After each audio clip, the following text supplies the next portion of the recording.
So this is actually just a really tight short dress. Oh, it's so cute. And sometimes I wear it with like a long thing on it, but today I was like, no, I don't feel like, let's just see in my panties. Okay. Do I wear headbands? Oh, you know what? Can you take your bracelets off? Yeah. No, I'm just wearing it so that I can make sure that I'm picking up both of our voices. Oh, okay.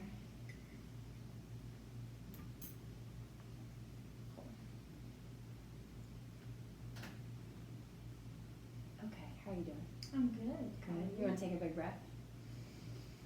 Just close your eyes. Just feel your way in.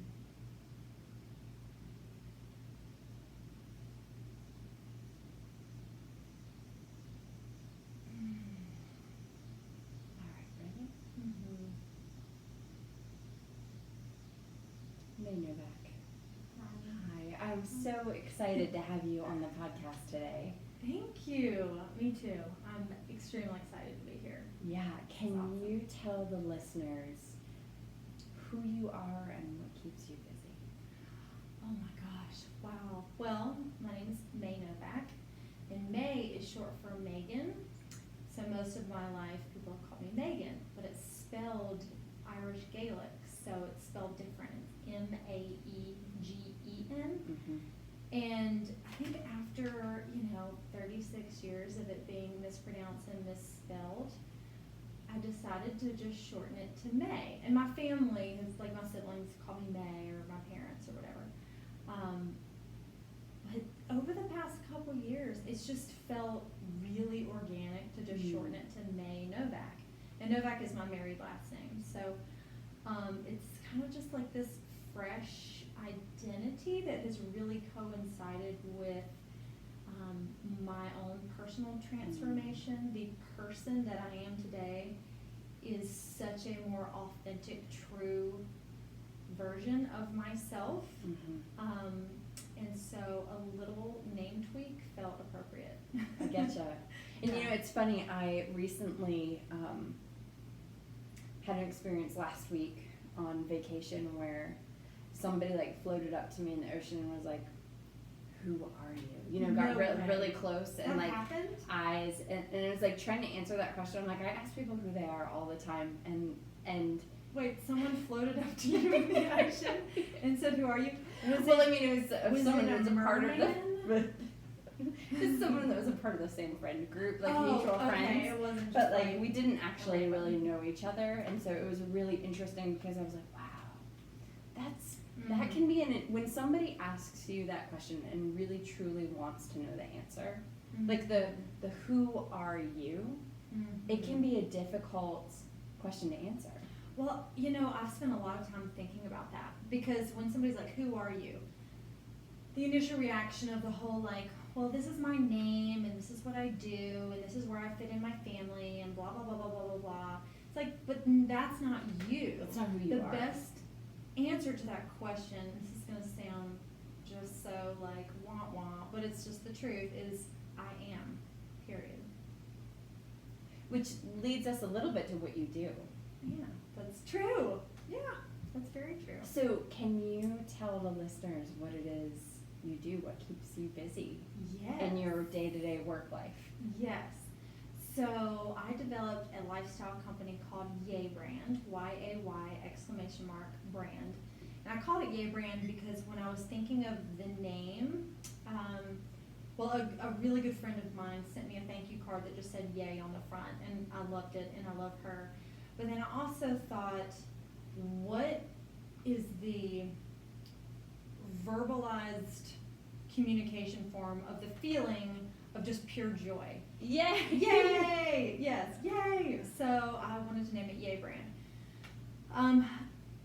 But Yay Brand is a product line of coffee mugs, shirts, tanks, sweaters, journals. We have 3 or 4 other products launching before the end of the year, but they all have personal affirmations on them.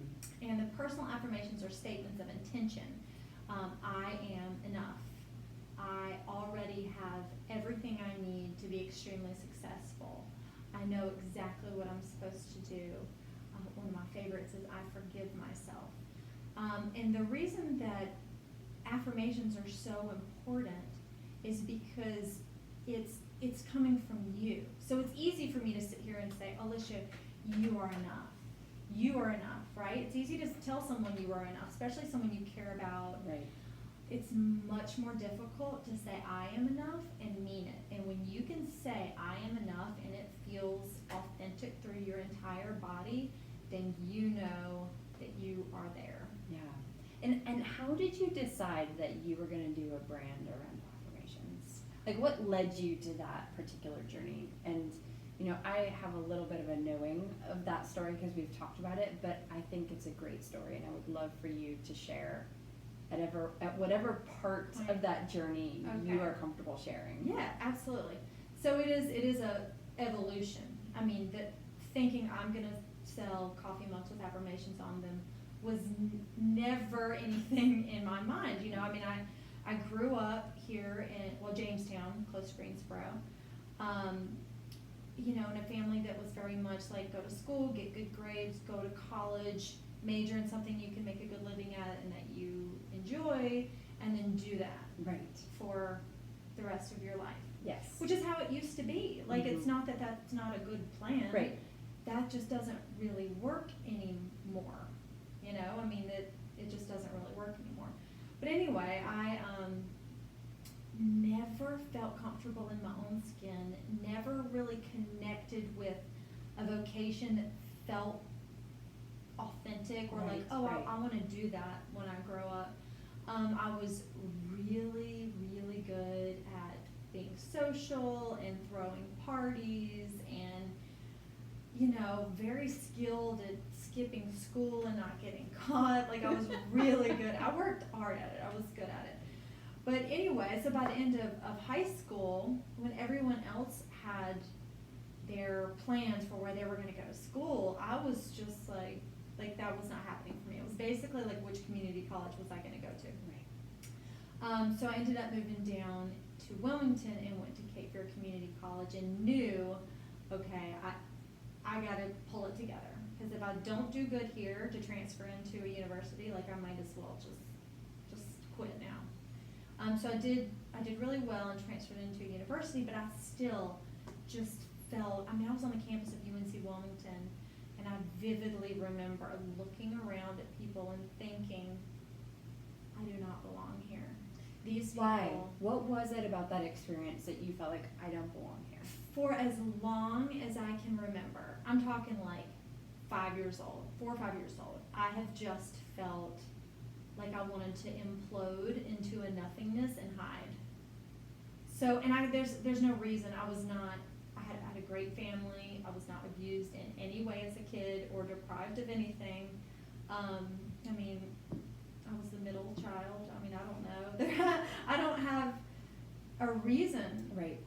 Which leads me to believe that if I grew up in a good family and was cared for and never wanted for anything and still felt like I wanted to hide from the world and crawl into a hole and die, there must be other people out there that feel the same way. Right. And are ashamed to say it because I don't have a reason why. I don't have a horrible sob story. All I know is that for the better part of my childhood and adolescence and into my early adult years, I just did not feel comfortable in the world.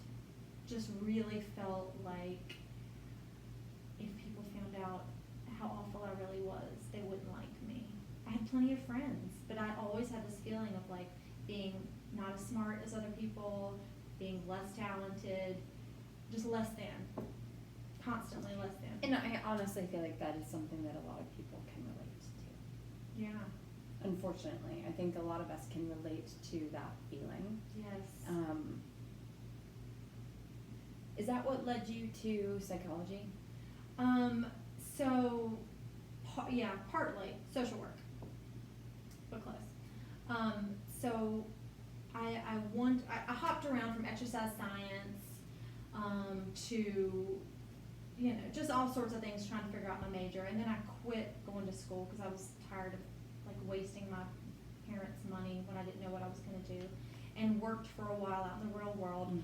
Worked enough to fully grasp that I don't want to be out there like working my butt off making other people money while I have no direction. Like I just couldn't do that anymore. But during that time, I wanted to get involved with volunteer work, and I really wanted to get involved with Big Brothers Big Sisters. It's a big commitment. It's 2 to 4 hours for a whole year. Whoa. Yeah, so and if you cannot commit to that, then you just don't do it. You don't do it. Because the worst thing is to sign up for that, get 2 months into it, and not be able to commit, and then have this little child totally let down, not understanding why you're not coming back. But anyway, I got to a point where I could commit to that, and I got matched with a little girl. She was 9 at the time. Her name was Alexis.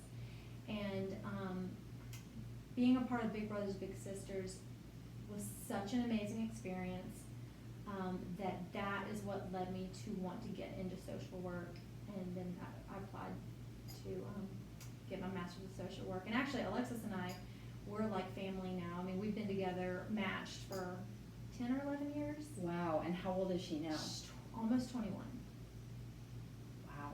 Yeah. So she's like become a real sister. Oh, completely. She's my daughter's godmother.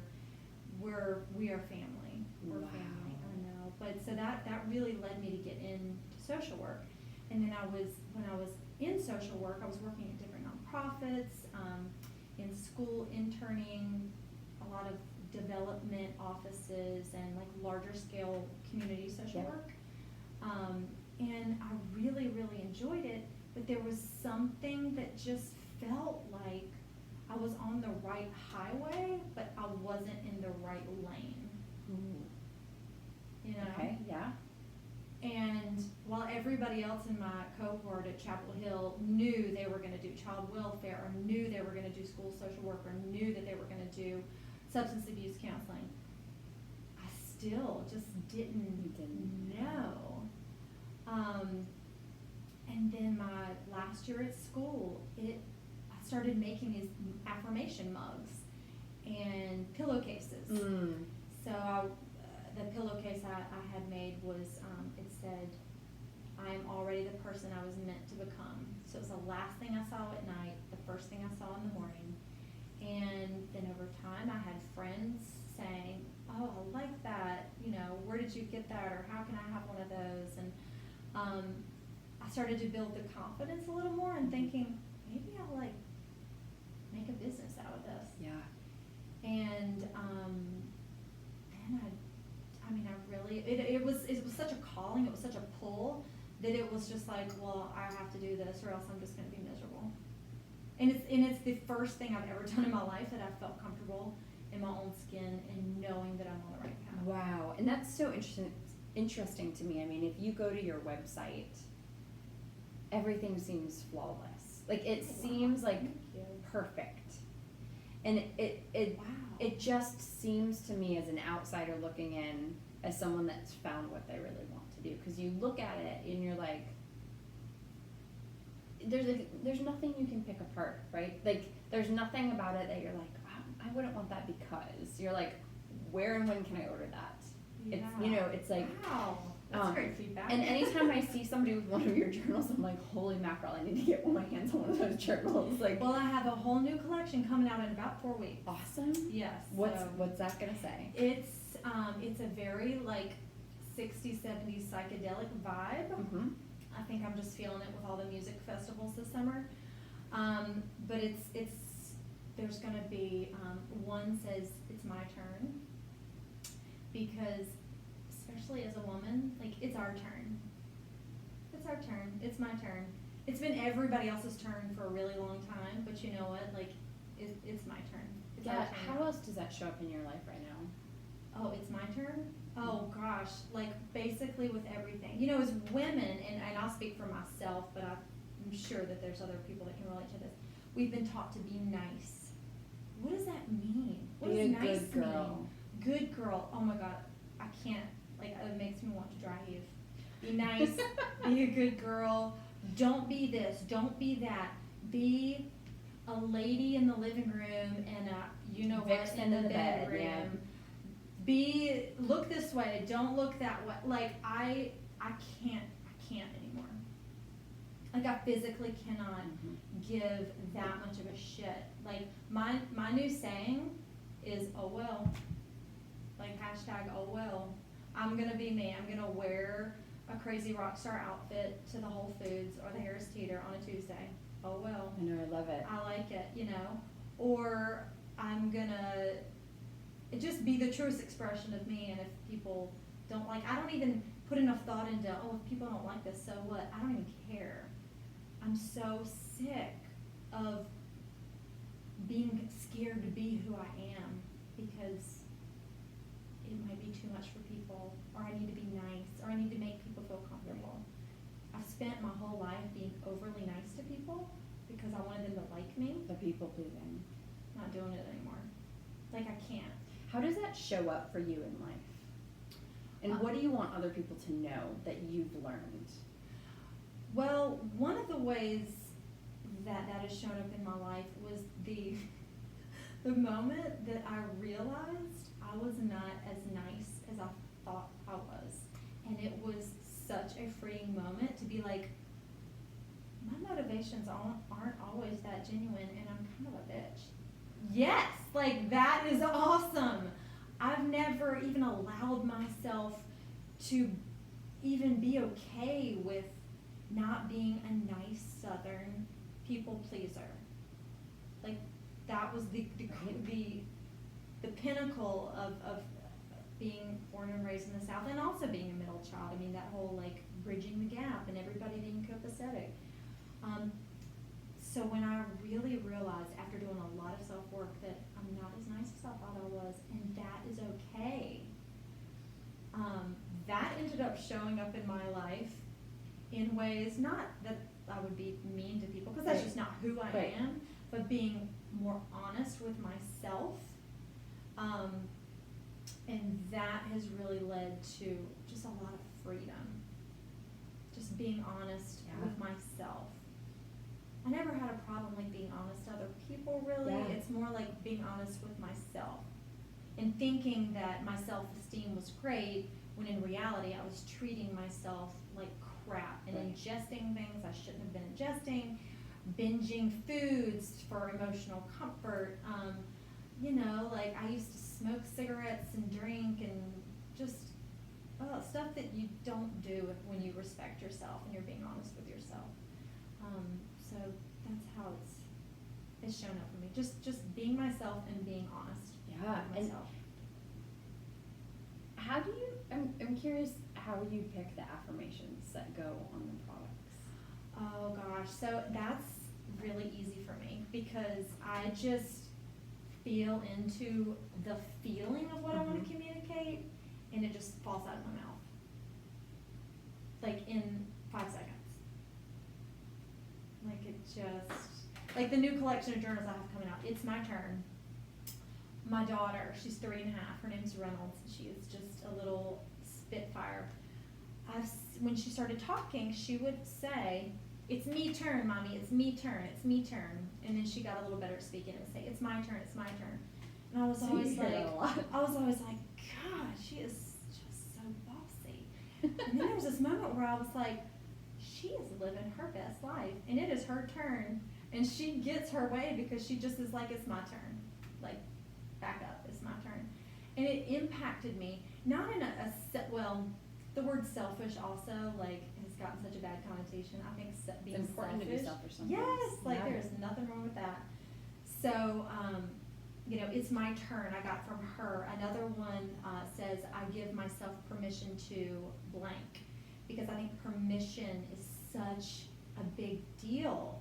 And giving ourselves permission to feel the way that we want to feel, earn what we want to earn, have our days balanced in the way we want to. Like, just all you got to do is give yourself permission, and it will show up. So it's all about just feeling into what I want to communicate, and then it really just shows up. It just shows up. Hey, would you like an animal spirit card? Yes. Yes.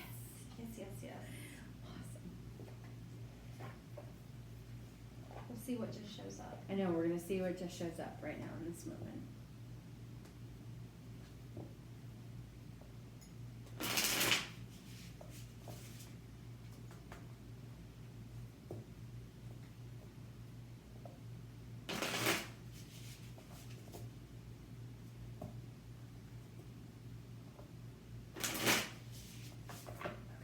Put your hands on the cards, close your eyes, and take a couple big deep breaths.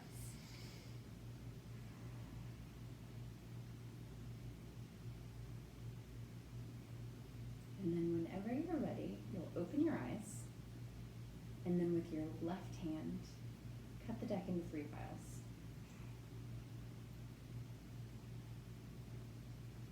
All right. Okay, and then flip over whichever top card you'd like.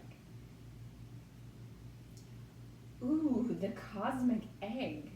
I don't know. Wowza. Okay, so I don't think anybody's pulled a spirit card. Well, but it's rare that the spirit cards get pulled. So this deck is the 4 elements, and then there are 7 trump cards that are spirit cards, which are creatures not of this earth. And this is one of them? This is one of those. So it means that, like, grace is surrounding the situation. If you feel like you want to be in control, you're not. Yeah. Grace is surrounding the wheel. And the cosmic, or the 7 spirit cards, they have a longer description. Yeah. So, and this is the final of the 7 cards. That is the last page in the book. That's crazy. Yeah. Completion, harmony, the infinite within the finite. The cosmic egg is the final card in the journey of the animal spirit deck, and it represents the unfolding of cosmic consciousness. This state emerges after we have tread the path for quite some time, and through self-effort and grace we experience self-realization. A sense of contentment and oneness spontaneously arises within us, and the veils of our self-limiting beliefs are lifted. When the essence of the cosmic egg has not been activated, we may feel as if we'll never get there, or that we travel alone, disconnected from others. Even if our encounter with this card is brief, appearing as a momentary glimmer or flash of interconnectedness, its potent energy stays with us. The cosmic egg is a remedy for the fragmentation of modern life. It's through the power of this card that we are reminded of the cosmic contract written at the beginning. We hold on to life, and life holds on to us. The journey is complete, but it does not end. And each of the spirit cards correspond with one of the different chakras, right? And so this is the 7th chakra. So, crown chakra.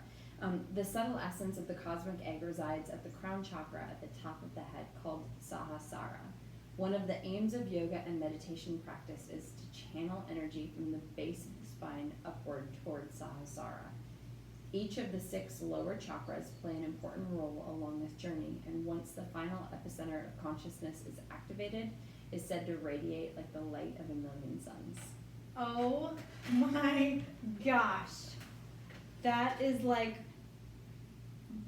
that's where I am. Yeah. That is where I am. Like earlier when I said, before we started, when I said, I'm not nervous, I just feel so much energy. Yeah, and that like, was exactly what you said. Yes, and I'm like, I just physically have to like accommodate all of this energy that I'm feeling. Yeah, and that's, I feel like that a lot. And I feel so unbelievably joyful to live in this particular life. I definitely believe that I've lived before and will live again. Actually, I'm pretty certain I lived during the 60s and may have like died at Woodstock from a drug overdose or something. I don't know. Like honestly, I feel like There's a book you need to read. I feel like I partied so. I think I was like part of the 27 Club, and now I'm back. I have blown past 27 already.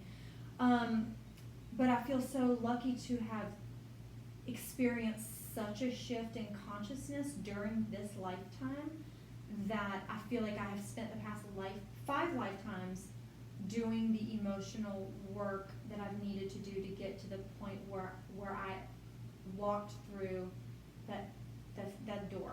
I walked through the doorway.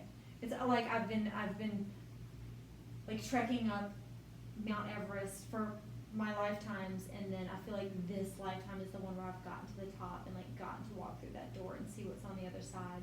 And all that's happened within the past like 8 or 9 years. And Yay Brand is a complete manifestation of, in reflection of that experience. That's incredible. Yeah, I mean it's I feel like with my business, it's not even mine. It's like coming out, it's happening to me. Like you're a channel. Yes. Oh, yes. I mean, and I'm working really hard, but it's almost like I'm just doing the next thing that comes in front of me, and if I'm willing to do my best, then that's great. But I don't do a whole lot of thinking. Right. I just do a lot of inspired action. Inspired keyword. A lot of action is like, okay, silly. What's that for? But if you're inspired and you have that energy of alignment, then it's inspired action, and then you know you're doing what you're supposed to be. Yes, that's how I feel about this work that I'm doing. I mean, clearly, yeah, you're doing awesome. It's like when you know that it's the right thing, yes. When you're on that path, there's this really interesting feeling where somebody asked me what I was looking forward to, and I'm like, I'm looking forward to possibility. Yeah. You know, it's not that there's any like one thing, but there's so much I think, I don't want to put words in your mouth, but in the work that we're doing, there's so much possibility. Oh my gosh, so much.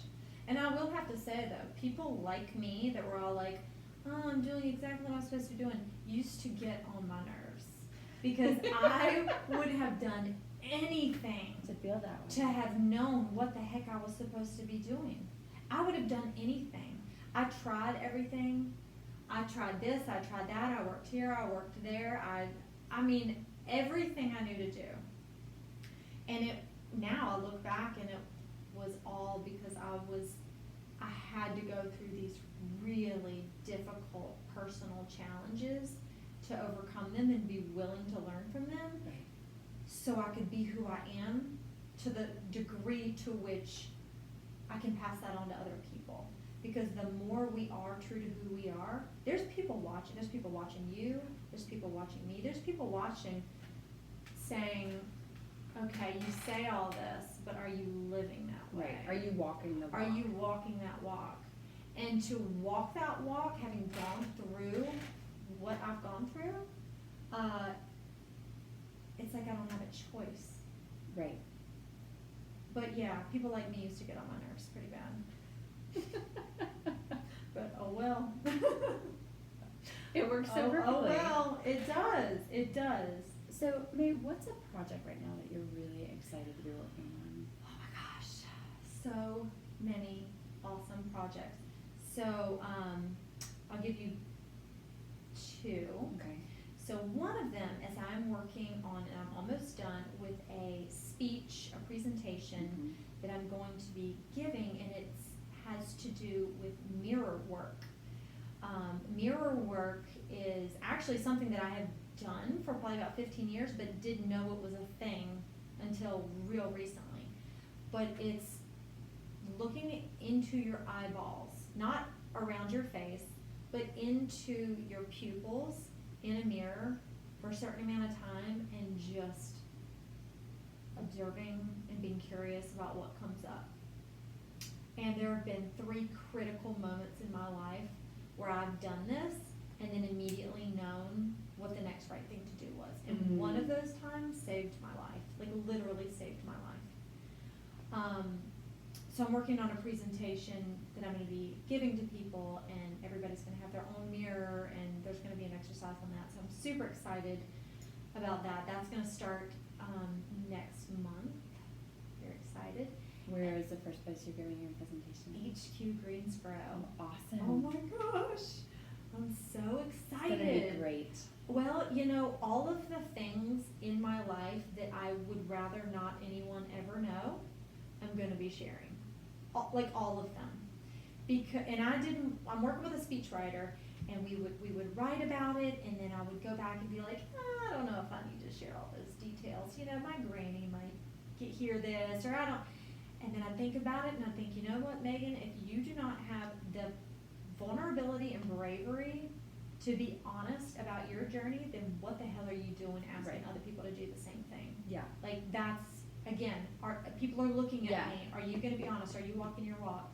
So all the things, honestly, that I would rather no one ever know about my life, I'm going to share. Not because so I can stand up there and people watch me air my dirty laundry, but because they are critical moments to where I looked at myself honestly and was able to connect with the real me that was like buried deep down in there, and it changed my life and saved my life.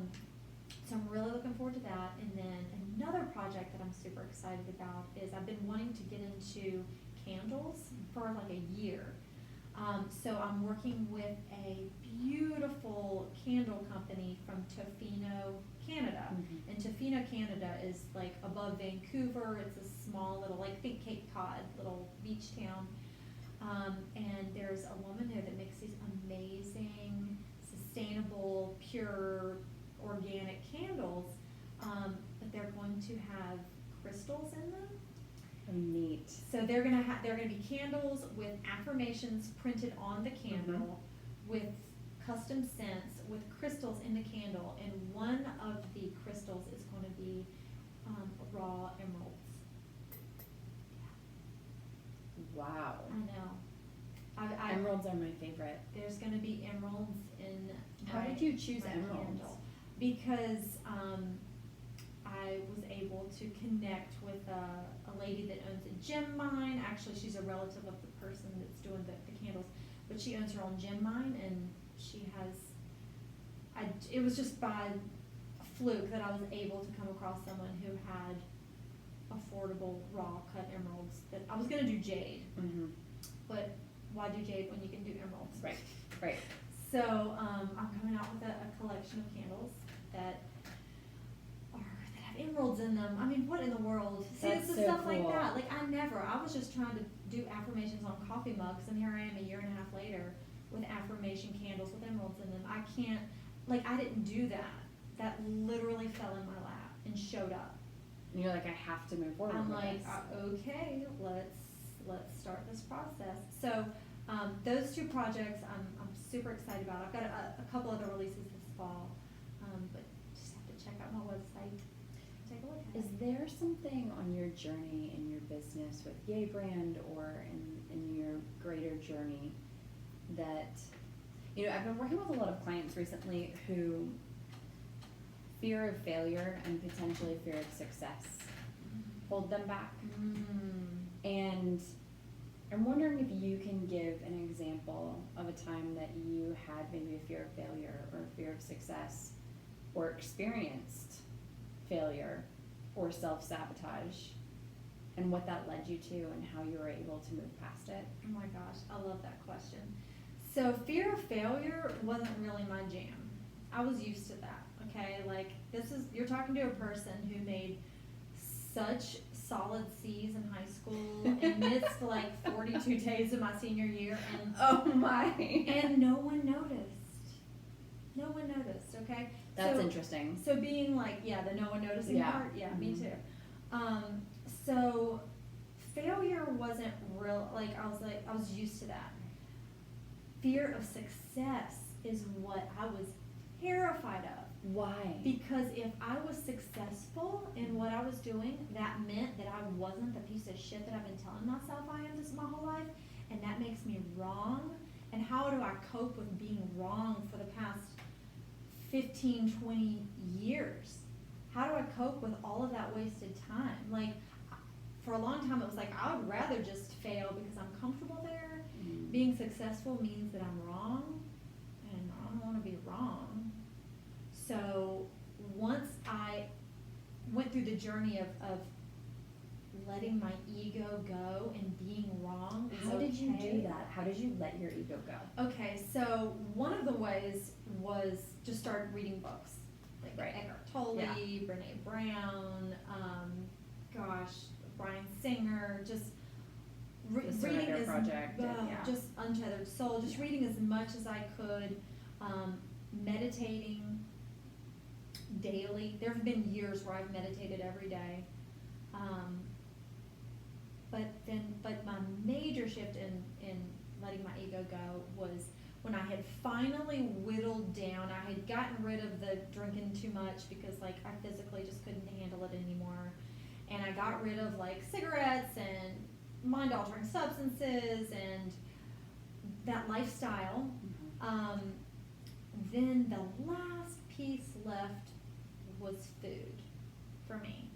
So very like restrictive eating and overeating and good food and bad food and punishing myself with food and guilty and just this whole like, basically I was setting a bonfire over here to my right so I would be distracted by the fact that I've still got some emotional work to do. So I'm gonna act like it's a food thing when really this was like my last piece of self-love issues that I needed to deal with. Right. So I connected with an amazing mindful eating coach that taught me how to connect with my body again. Yep. Our coaching sessions are not, there are a lot of talking, but it's because we're doing guided meditations.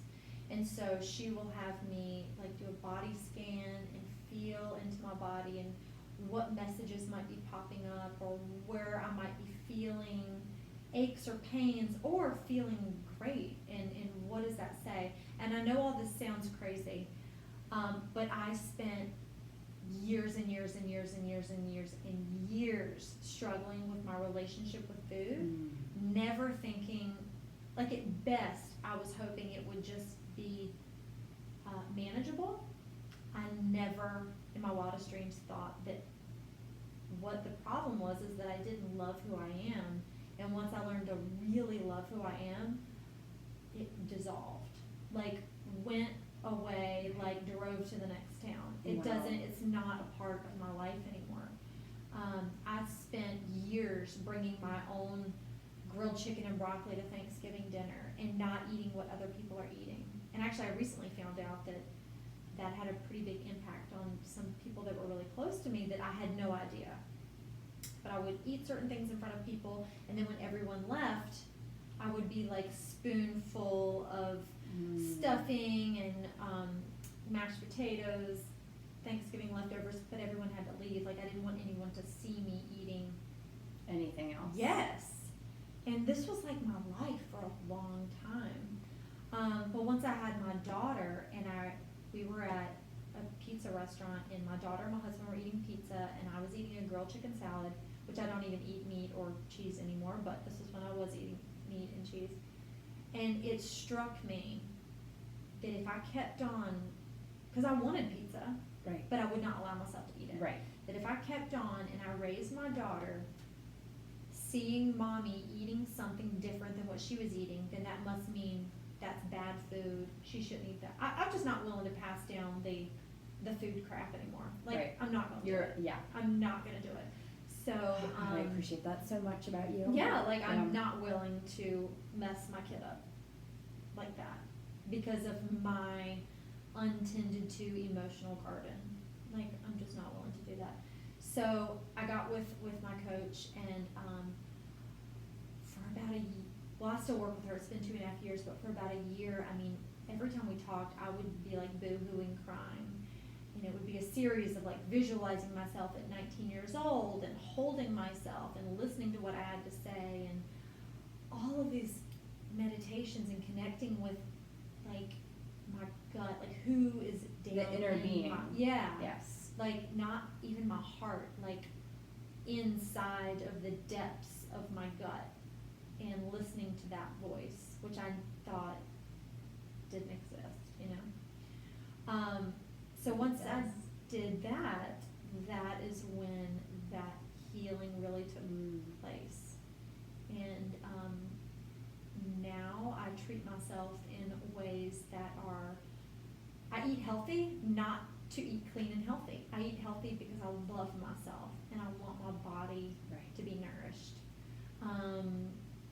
I treat myself in ways that are caring and loving, and the self-care, I don't do it for the sake of self-care. I do it because I am my best friend. Right. And I want to treat my best friend awesome. I want to treat my daughter, my husband.